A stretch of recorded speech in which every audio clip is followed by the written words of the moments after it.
ব্রিটিশরা যখন প্রথম ইন্ডিয়াতে ভারতীয় উপমহাদেশে ব্যবসা শুরু করতে আসে, এর কিছুদিন পরেই তারা সেখানে স্থায়ীভাবে কিছু জায়গা চায়। তৎক্ষণাৎ তৎকালীন বাদশাহ আওরঙ্গজেব তাদেরকে পিটিয়ে সেই ভারতবর্ষ ছাড়া করে। এর বহুত বছর পরে ব্রিটিশরা আবারও সেই ভারতীয় উপমহাদেশে ব্যবসা করার জন্য আসে। তখন তারা উইন ইন এবং ধাতু নিয়ে ওই সময় এখানে আসে এবং সেই সময়ে সেই সুবেদারদেরকে উইন ইন ডেলে ডেলে খাওয়াইয়া তাদেরকে সেই ঘাটের মাঝে দুইটা জাহাজ বেরোনোর জন্য অনুভূতি পায়।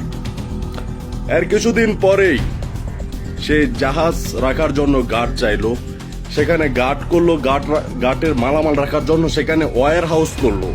সেই ওয়ার হাউসের মাঝে কিছুদিন পরে সেখানে চুরি হইল এবং সেখানে সেই চুরির সেই নিরাপত্তার জন্য সেখানে উঁচু উঁচু প্রাচীর নির্মাণ করলো, বাউন্ডারি করলো।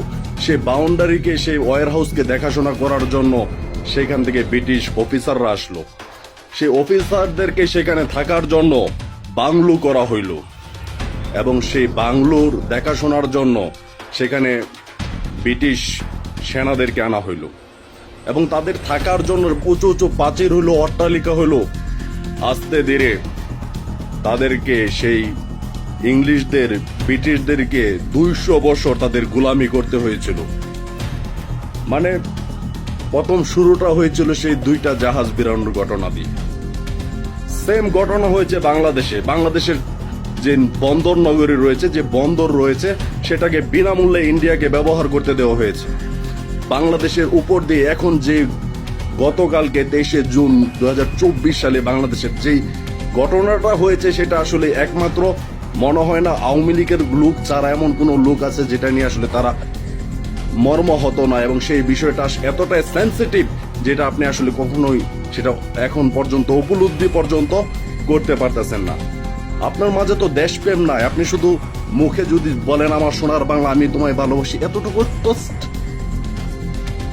এই যে তাদেরকে ইন্ডিয়াকে যে বাংলাদেশের যে রেল লাইন ব্যবহার করতে দেওয়া হয়েছে, আমরা যদি আমাদেরকে যদি নেপাল 18 কিলোমিটার, জাস্ট 18 কিলোমিটার জায়গা দেয়, 18 কিলোমিটার জায়গা বাংলাদেশকে নেপাল সেই রেল লাইন ব্যবহার করার জন্য দেয়, বাংলাদেশ সব দিক দিয়ে সেইখান থেকে বাণিজ্যিক বহুত সুবিধা পায়।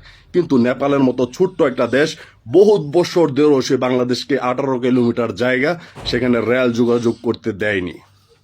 কিন্তু বাংলাদেশ এই অবৈধ স্বৈরাচার সরকার, এই ফ্যাসিস্ট সরকার বাংলাদেশকে বিক্রি করে দেওয়ার জন্য কোনো ধরনের কোনো কিছুর তারতম্য পর্যন্ত বোধ করেনি। যার কারণে প্রথম খুলনা থেকে কলকাতা এবং কলকাতা থেকে রাজশাহী পর্যন্ত নির্দ্বিধায় সব ধরনের ট্রেন চলাচলের জন্য সবকিছু অনুমোদন দিয়ে দিয়েছে।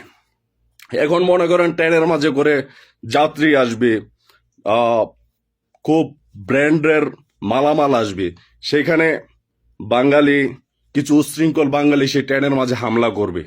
সেই ট্রেনের নিরাপত্তা দেওয়ার জন্য সোলজার আসবে, ইন্ডিয়ান সেনাবাহিনী আসবে, আস্তে ধীরে সেখানে ঘাঁটি স্থাপিত হবে। তো যেই কথা বলতেছিলাম যে ব্রিটিশরা যে 200 বছর গোলামি করেছে ইংরেজদের, ঘটনা ছিল মাত্র দুইটা জাহাজ ঘাটে বিরাইতে দেওয়ার কারণে। তো বাংলাদেশের যেই পরিস্থিতি, সেই ব্রিটিশদের যেটা